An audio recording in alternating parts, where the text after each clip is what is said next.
അതുകൊണ്ട് പൂക്കളം തീർന്നു. നാളെ ഈ പൂ ഒന്നും കാണുകയില്ല. നാളെ ഇതെല്ലാം മാറ്റും. ഇത് ഇവരെ വെക്കും. മാവേലി എല്ലാരും 3 പേരെ വൈകിട്ട് ഉണ്ടാക്കണം. ഇനി പഴയത് ഉണ്ടാക്കി ഇവിടെങ്ങണ്ടിരുന്നില്ല, അത് ഉപയോഗിക്കത്തില്ല. ഉണ്ടാക്കി ചാണകം വഴി അരിമാവ് വഴി ഇവിടെ അണിഞ്ഞൊഴുകി അന്നേരം കുമ്പൊക്കട അതിന്റെ മോളി വെക്കും. നാളെ 3-നെ 3ആയിട്ട് ഉപയോഗിക്കുന്നവര് സങ്കല്പിക്കും. എന്നിട്ട് അതിന് അട നേരും. ഓണത്തപ്പം അട നേരിക്കും.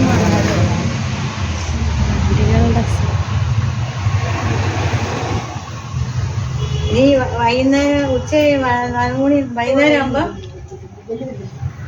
ഇതിന് മാദേവരെ ഉണ്ട്. മാദേവരെന്ന് പറഞ്ഞു. മാദേവ അവരെ ഉണ്ടാക്കണം.